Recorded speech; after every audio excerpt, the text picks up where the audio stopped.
Hey everyone, welcome to the RotoGrinders Morning Grind Podcast. I'm your host, Stevietpfl. It's Tuesday. It's January 30th. It is 2024. We have a 5-game NBA slate to talk about here on today's podcast. Joined today by my buddy, TastefulTides, Stevietpfl. What's happening, Tim? Yeah, what's going on, Stevie? Congratulations on 10 years at RotoGrinders. That is so awesome. And is this the 8th year, you said, of the morning grind? Yeah, so this would be 8th year of the Morning Grind. We started at April 4th of 2016. So Morning Grind's been going strong. Me and Beer Maker, that was the first ever.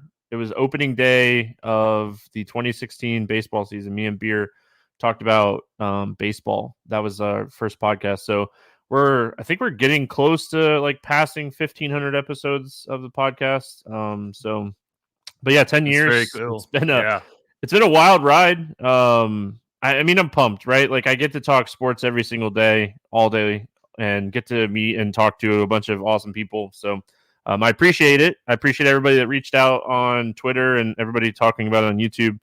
Thank you. It's been fun, and I love my job. So I'm not going anywhere anytime soon as long as they'll keep me around. So if you like me, go subscribe to the Morning Grind YouTube page because I want them to keep me around. Yeah, I've been listening to you since the fall of 2017. So I've been listening to the Morning Grind for many, many years. Yeah, I mean, the Morning Grind is exactly what I always wanted it to be. It is a first look on the slate, and I feel like we do it better than everybody else. So I appreciate everyone that's hung around, and it's not going anywhere. That tweet today wasn't me leaving. NASCAR package is launched. I'm locked in for another year for sure. I'm very excited for NASCAR to start on Sunday, and ready to talk some hoops. I mean, we have a ton of back-to-backs. This is the definition of making sure you're paying attention throughout the day kind of slate, because we are definitely a first look podcast. Shout out to Rudy Gobert getting his rebounds, and Jamal Murray, one more bucket. Amazing first half from him. We look like we're going to start the week pretty strong on our bets as well. So let's keep it rolling. What's up, YouTube? Thank you, guys. I appreciate everyone. Indiana at Boston. No total in this game. We got a back-to-back here for Boston. Halliburton is questionable. So, I mean, that's obviously the big news on the Pacers side of things, why this game doesn't have a total. Matherin's questionable as well.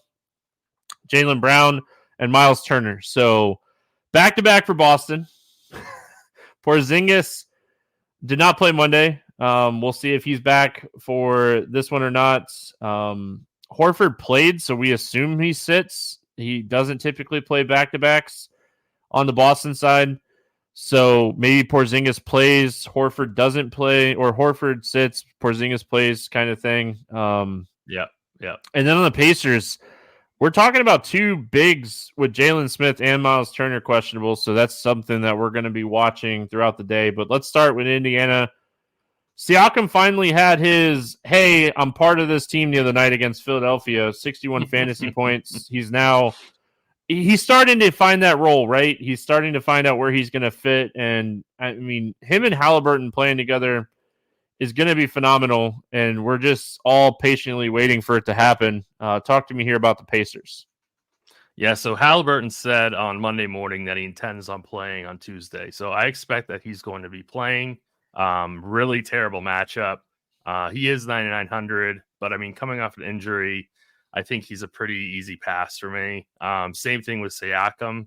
Some of these cheaper guys, we'll have to see where the questionable tags end up, like with Turner and Matherin and Smith. You know, like if a couple of those pieces end up being out, that I could see getting some value Indiana players, but no chance I'm paying up for any of the expensive Pacer players. Yeah, I mean, I'm somewhat interested in playing Siakam because it is a 5-game slate. I mean, it's a 5-game slate. We'll see like what the Lakers are going to do, but they get a phenomenal matchup here against Atlanta pace-wise. The Utah Knicks game, like Knicks are a slow team. Toronto, Chicago, we get two slower paced teams. So I'm more enticed to take shots on like Siakam at 83. Like we're not paying $10K for Siakam. I think Halliburton is going to boost Siakam. I've been on this. I've been on this train. I'm not. I mean, I'm going to live on this train, and we're obviously going to see how it plays out over the next month or so. But I think that Halliburton is going to help Siakam. Halliburton is someone that is going to get the ball to you, and I think Siakam can really benefit from a guard like that. So I want to play Siakam the first game that Halliburton plays. Okay. Yeah, I was going to say in the long run, I do agree with you, but just in this matchup, I just can't do it personally. But I do agree with you. Yeah. I think Halliburton is going to help Pascal in the long run. Yeah, but I mean, like, I don't know. We'll see how it kind of plays out with Mathurin, McConnell, Smith, and all these guys. Like you said, maybe we have some value open up here on the Pacer side. We could have value open up throughout the day. There's so many potential injuries or people sitting on back-to-backs here. Go to the Boston side. I don't think Horford plays for what it's worth. Yeah, I don't. He's not gonna. Very rarely does he play. Cornette was out as well on Monday. He sometimes gets like that a little bit of bump when Horford sits. If Porzingis and Horford and Cornette are out, that's when it gets really interesting on what we see here on the Boston side. What do you like here on the Celtics side? The Celtics seem way too cheap across the board. Even guys like Jason Tatum, only 9,200. That's way too cheap for a home matchup against this awful Indiana Pacers defense. Jaylen Brown, 8K. Porzingis, if he plays, is only 7,600. And if Horford sits and Porzingis plays, like, I'd absolutely love to get to that. Derek White, Andrew Holiday in the mid sixes. Like the whole starting five to me seems egregiously cheap. So I'd really like to be able to play two of these guys, assuming we don't get any like massive injury news in the other games. I thought we were getting we talked about Jaylen Brown on the podcast. Will was on Tatum. I was on Brown. They both got there. They both had really good games. Yeah. I thought we were going to get the triple-dub, double triple-dub. The double triple-dub. The double triple-dub. It was close. Yeah. What was it? 2 rebounds, I think, for Tatum and 3 assists for Brown or something like that. I think is what we were away from a double triple-dub. I mean, yeah, it's hard not to have a ton of interest here on the Boston side. Indiana is 27th in defensive rating. They play at the second fastest pace in the NBA. It's a back-to-back for Boston. They're going to play a little sloppier. They're going to play faster. This game stays close. I think that, like you said, 1 or 2 of these Boston pieces makes a ton of sense on the slate. So I want to see how the bigs news kind of breaks here. But, I mean, overall, I think going back to Tatum and Brown is a good place to start and kind of seeing how you want to see the value shakes up as far as the centers. If Porzingis plays, I have some interest in Porzingis, but I still lean Brown, Tatum over Porzingis. Yeah.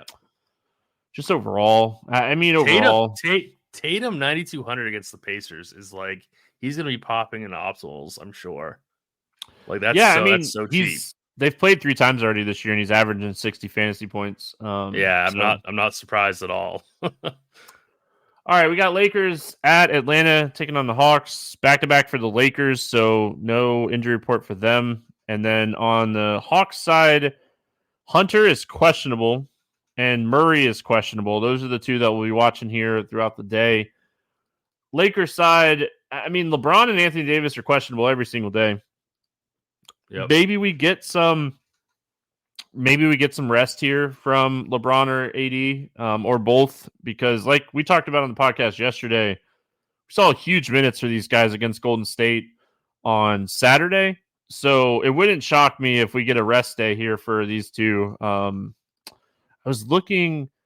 I know they lost to Houston Monday. They got rolled. Yeah, but LeBron played 37 minutes. AD only played 29 minutes. But yeah, I wouldn't be shocked if one or both of these guys sit. And if that happens, it changes the entire slate with this Atlanta matchup. Vanderbilt got ejected super early in that game. I know because I was tilting his point rebound prop. I love going back to him here, assuming that he doesn't get suspended for getting ejected. But I like going back to him. They want to play him minutes. And then like if AD or LeBron's out, it's Russell and Reeves for sure. Yeah. Yeah, so I was expecting one of those guys to sit on Monday night, but they ended up both playing. So yeah, I'm sure they're both going to be questionable. Maybe one of them sits, maybe not, but at least we'll know at the beginning of the slate, right? And we'll be prepared to pivot to Russell if James or Davis sits. But really, I mean, I want to play AD at 9,600, but I prefer Tatum at 9,200. So if we get some value, maybe I can play both. But I still like Tatum over AD, and even in this great matchup. Yeah, I mean, overall, it's a interesting spot because it's Atlanta. We know Atlanta doesn't play defense. It's been documented at this point. We don't even need to say how bad they are defensively. They just don't play defense, and they play extremely fast. I mean, they haven't moved out of the top 5 in pace all season. They play extremely fast. And we're going to want to play some Atlanta on the other side of this game because it's a 5-game slate and there's potential value on this other side. So I mean, I want to see how this shakes up with LeBron and AD. If they both play, I'll take shots on AD. Just AD, I think AD Tatum combo is very doable on this slate. Already see we literally have 5 teams on back-to-backs. There's going to be value that opens up throughout the day. But yeah, I like Vanderbilt regardless. Yeah, I like Vanderbilt too. And 4 out of the 5 games are within 30 minutes of each other, so we shouldn't have any kind of issue getting news. So we can make pivots. No issues unless Embiid and Max are questionable to start the day. Well, yeah, that's the late game though. That's the weird part of the slate. That's going to be the difficult part. Is that game? All right, let's talk about Atlanta on the other side. DeJounte Murray news matters a lot here. We know that when DeJounte's off the floor, Trae Young gets a boost. So I mean, if Murray sits, I definitely have interest in Trae Young. He always plays well against the Lakers, too. We saw a big game the other night from Jalen Johnson. I think his price is very acceptable. Bojan, he's kind of still underpriced. He's not going to get you 8, 9x games, but he consistently gets you 6, 7x. Sadiq Bey had a monster game the other night. I don't like playing Sadiq Bey just in general. He is not a guy that produces on a consistent basis. Capella's minutes are all over the place. So I think for me, if DeJounte sits, I think you could take some shots on Bey and Bojan. If DeJounte plays, it's still Young and Johnson for me. Yeah, I completely agree. The one player that I want to talk about is Capella. Shouldn't he have to play more minutes in this matchup? You would think so, but you would think, right? Just a Kongwu. They will use a Kongwu too. The most tilting thing is this combination of 2 guys. I know. It just feels like Capella's got to play 27, 28 minutes in this matchup. And if he does, he should absolutely smash that $5,800 price tag. But I guess I know it's not a guarantee, but I think it's a good risk take in tournaments. Yeah, I do too. I do too. Yeah. And I love the Jalen Johnson call. I love how he plays. I think he'd be a great play if Murray sits. And Bogdanovich, obviously. If Capella played 30 minutes a night, he'd be one of the guys we'd use on a consistent basis because his upside is 15-20. He can have 15-20 games. Right. But yeah, it's just so tilting because I mean, like I said, in large field tournaments, Capella is a guy you are willing to take that shot on because he does have that 15-20 ability. He can get 2 to 5 blocks in a good game. So I think he's a good call for large field tournaments, but trying to guess his minutes, not in that business. If a Kongwu somehow gets ruled out, Capella is the best play on the slate. Yeah. All right, we got Jazz and Knicks, both teams on a back-to-back, so we won't have injury report here. We do know Julius Randle is going to miss multiple weeks, so we know he's going to miss this game. OG ended up not playing on Monday. That news kind of came out throughout the day out of nowhere, really. So we'll see if he's back or not. Let's go Utah first here. Any interest in the Jazz? Yeah, I mean, they got rolled by Brooklyn pretty bad. So they didn't actually play like their full minutes. Definitely They got rolled by Ben Simmons. Didn't see that one coming. Yeah, I mean, I think they got rolled by a couple different guys, but yeah, Simmons did do well, for sure. Bridges had a big game too, didn't he? We just got an alert saying LeBron is uncertain for Tuesday, just so we all Both know. of them are, yeah. Yeah. So yeah. I mean, I'm always in favor of playing Colin Sexton. He's very inconsistent, but I think his role and minutes are solid. He can absolutely crush a 6.8K price tag. So I really like Sexton. Clarkson is always good for GPPs. Fontecchio for value, I think, is interesting. Olynyk is interesting as well. So yeah, not my favorite team because the Knicks are kind of slow, but they are pretty cheap. Yeah, I mean, I like the Sexton call. Strictly tournaments, though, he is one of the most inconsistent players in the NBA. I feel like I'm not touching the bigs. I hate the situation. In general, I won't do it. So Sexton, always like the idea of playing marketing, but I think there's better options on this slate. I'm trying to pull it up. I can never remember. Is Julius Randle a plus defender? I believe so. I thought he is. Like, how much is his presence being gone going to affect this team? I think quite a bit. Yeah, I'm trying to pull it up and it's taking forever, but I think that is something that we have to take into account while he's out over the next couple weeks, is just if he is a good defender. I know he's a super hustle player, but all right, finally got it pulled up. So Julius Randle is one of their worst defenders, it looks like. On the team? It doesn't sound overall. Right. He's a negative defender. He's overall? A negative defender. Yeah, he's a bad defender. Yeah. Wow. He's such a hustle guy. Yeah, I would have been wrong. But no, he's actually, him being out might be an upgrade to the defense, because Precious is actually one of their better defenders, and Precious got a lot of the run. He got a ton of run. Yeah, so I mean, maybe that's something. Maybe Julius Randle being out helps defensively, and they kind of smashed Charlotte, but it's not hard to do. No, but yeah, I mean, overall, I think for me on Utah, it would be taking some shots on Sexton, Marketing.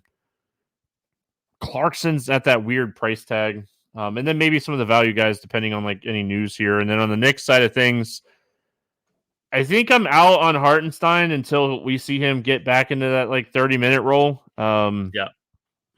He didn't even get in foul trouble against Charlotte. He only played 16 minutes. They used Grimes and Sims quite a bit in that game, just in general. DiVincenzo scored 28 actual points, played 40 minutes against Charlotte. So that's definitely something to watch if OG sits. I think OG news matters a lot. And their prices went down. Hart's cheaper than he was. You know what I mean? Hart would have had a triple-double if it wasn't a blowout. Same Brunson would have gone for 65 fantasy points if it wasn't a blowout. So, yeah, I mean, there's definitely plenty of meat on the bone for this Knicks team.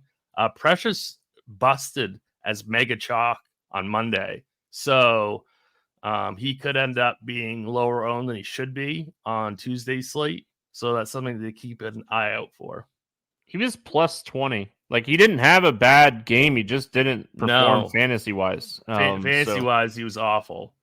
Yeah, we saw Josh Hart rebound. His rebounding rate was really high in that Charlotte game. We talked about that on the podcast, how that could potentially be a thing on yesterday's podcast. Josh Hart almost had a poor man's triple-double. He had 12, 7, and 8. So Ben Simmons almost had a poor man's triple double too. I think he was a couple assists or rebounds away. But for me on New York, if OG sits, it definitely opens up some value here. I don't mind Josh Hart in that scenario. I think Quentin Grimes, we have to keep taking some shots on him with the minutes the way that they are right now. Like he ended up playing, I think, 32 minutes against Charlotte. So if OG sits, I think taking some shots on Grimes, DiVincenzo. Utah's not a bad matchup. This is a plus matchup for the Knicks. No, it's absolutely a very good matchup for the Knicks. Yeah. All right, we got Toronto at Chicago. Hey, guess what? Neither one of these teams are on a back-to-back. It's a 223.5 total. Chicago's a 1.5 point favorite. RJ Barrett has already been ruled out for Toronto. Quickly is doubtful, and Jakob Poeltl is questionable. On the Chicago Bulls side, Zach LaVine, Patrick Williams out. This is where, this game's not sexy by any means as far as pace and defense, but this is going to be a game that presents a lot of value. Like, we are already missing two high usage players here for Toronto with Barrett and Quickly out. What are we doing with the Raptors here? And I say Quickly, he's doubtful. I shouldn't have said he's already out. He's doubtful. Okay. So we're assuming with a doubtful tag the night before he won't play. So let's assume Barrett, Quickly, and Poeltl are all out.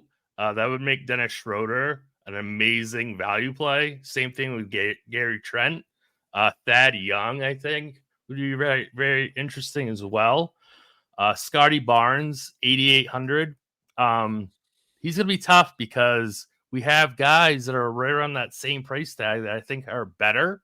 But Barnes is amazing. So under 9K, but it's the matchup too. Like, I don't love it, but I really like the cheap pieces of Toronto.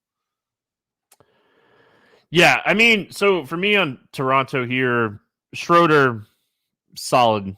Barnes is all going to be ownership. If Barnes is going to fly under the radar here because we have great options in this price range, Scotty Barnes is someone that can go for a triple-double in this game with these two guys out, and he might shoot a lot more in this game.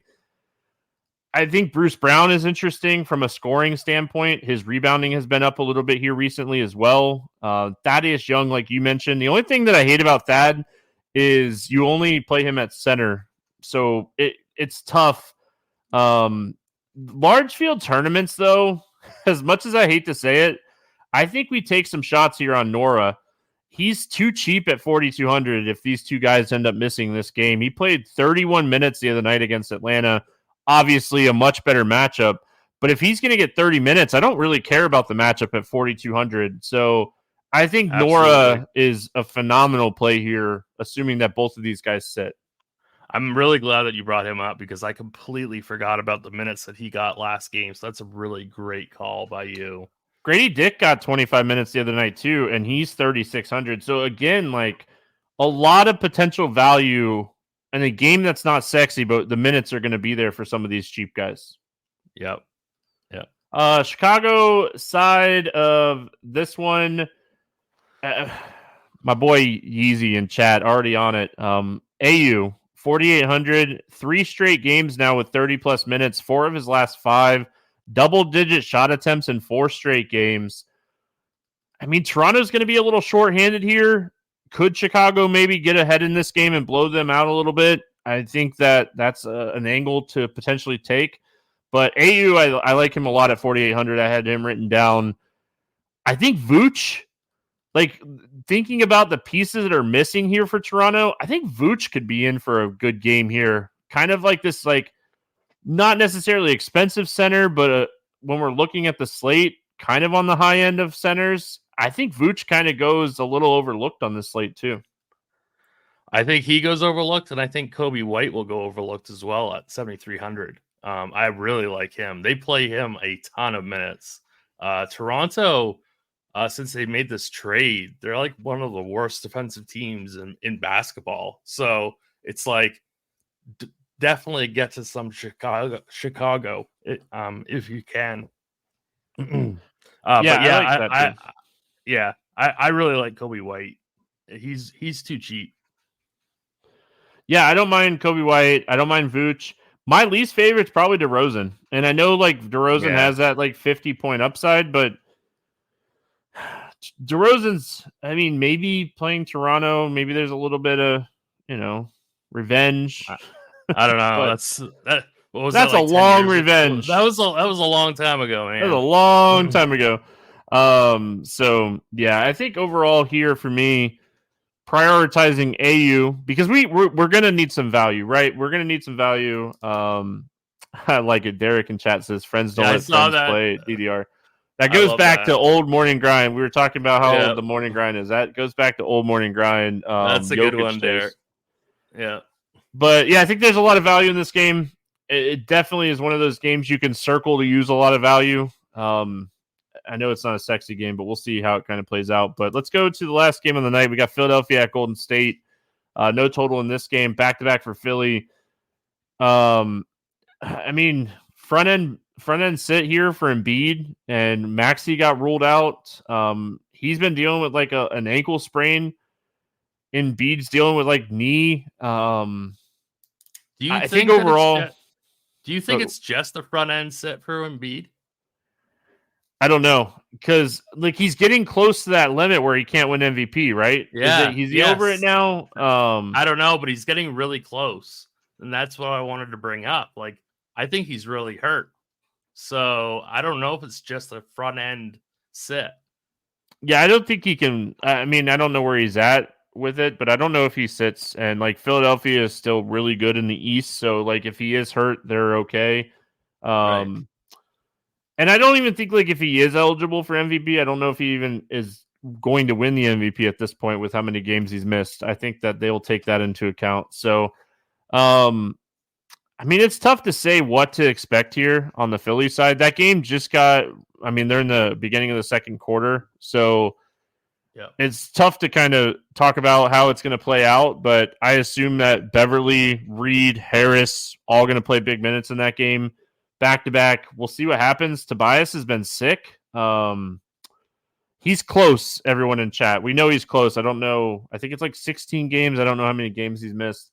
Love that rule, by the way. I think that rule is a good rule. I think that rule's awesome. Let's talk Philly first here. Impossible, but let's talk just scenarios of Embiid and Maxey sitting, one of them sitting, both of them playing. Let's just kind of talk it out here. Talk to me about the 76ers. Because, like, this is a 10 o'clock game. It's 2 hours in between the two gaps, and it's so important on if these guys sit or not. Because, I mean, at least, like, Reed is 5,700, so he's not, like, free price-wise. Right. Which is nice. And, like, even Pat Bev is 5,400, so he's not necessarily free anymore. But, I mean, you kind of like him a little bit here, right? Like if these guys are out, it's just impossible to know unless we get news early in the day. Yeah, I mean, if Embiid plays, I think I'm going to fade him. Like if I know he's playing, I think I'm going to fade him just because I kind of like that 9K range of players that we've talked about and a lot of that mid range that we've talked about. But he could go for like 90, so could be a bad fade, but I think I would fade him. If he sits and Maxey plays, I love Maxey. I love Tobias also if Embiid sits. I don't know, like if Maxey were to sit and Embiid were to play, I don't know who I would get to. Like I don't think I'd play Bev or Tobias or Oubre. I think I might just fade the whole side, to be honest with you. Yeah. I mean, if both of these guys play, it's tough to say, hey, let's not play Embiid. The only reason I'll say that is just like this guy has the highest ceiling on the slate if he plays. They actually priced him right though. I mean, yeah, he's 12K. Really, yeah. I mean, when you're looking at the slate, like he's the only person over 10K. So is he worth that price? When he scores 100, we're like, yeah, of course he is. So like, I don't think he'll pop in optimals if he does play. For what it's worth. No, so I don't think that is always going to lower his ownership. And true. I mean, we've already talked about a lot of we've already talked about a lot of potential value, and like we just got an alert saying that AD is going to be a game time decision for Tuesday. So if those guys end up sitting for the Lakers, it just opens up more value. So it's not going to be hard to fit Embiid. So we'll see how it kind of plays out as far as value. We talked about Tatum. We talked about a few other people. But what if we don't know? What if we don't know? That's where tournaments is fun. There's no pivots. There's no pivots.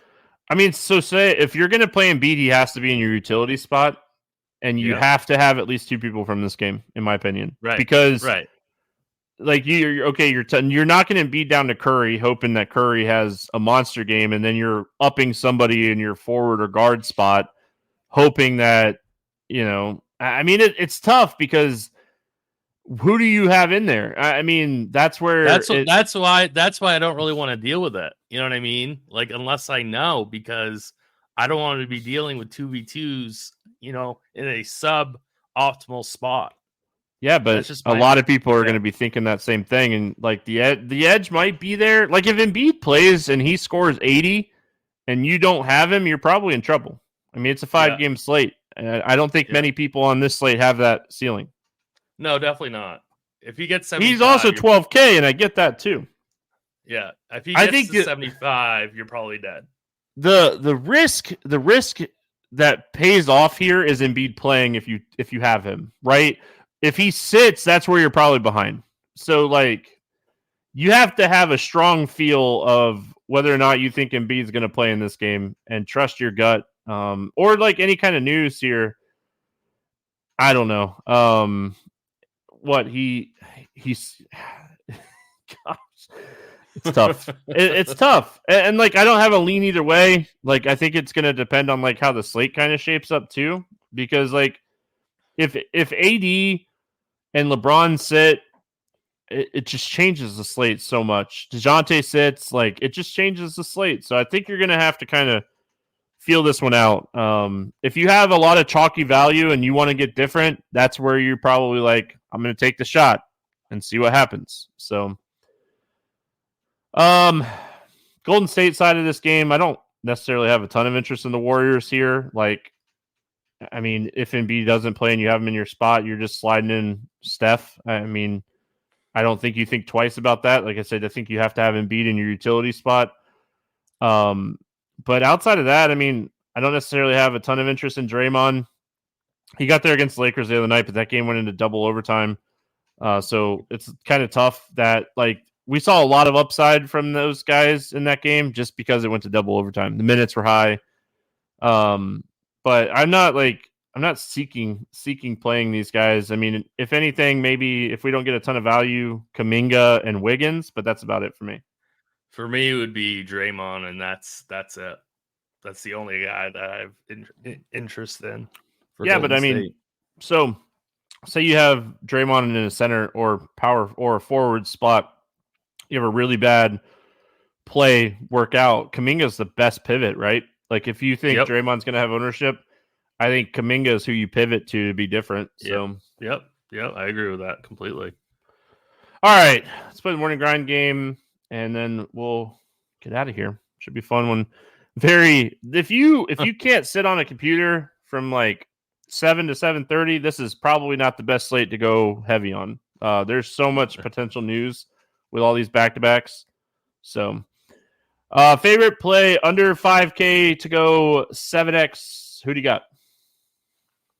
Jordan Noah. I knew you were going to say that guy. I knew it. I brought him up, and I was like, I'm just going to wait to talk about him in the morning grind game, but I brought him up. I'll go AU from Chicago. I don't know if he necessarily gets 7X, but I think he's a solid value play. Vanderbilt is another guy that I really like down here. Over 8K to go under 5X. Who's your bust today? Wishful thinking. I'll go Embiid. Yeah, if he plays, he's not getting under 5X. Give me Steph here at 9,100. Favorite 6X play today? There's a lot of them, but I really like Kobe White. I like that call. I think that's a really solid call. I wish we had news on a couple of these options today, but we do have news on this one. So give me Dennis Schroeder here at 5,600. I like him to go 6x. We're potentially missing a lot of pieces. We talked about Nora just a second ago. Let's get weird GPP play of the day. Who do you got?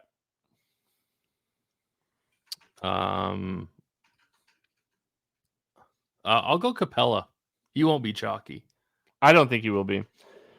I'm going to go Jalen Brunson. We've talked about some of these like top end options on this slate, and I think Jalen Brunson just goes overlooked. I mean, we got LeBron AD in this range if they play. We got Young in this range. We talked about Jason Tatum. We talked about Scotty Barnes. We talked about Siakam. I just think Brunson goes overlooked on the slate, and he has been shooting a ton. His usage is through the roof, and no Julius Randle.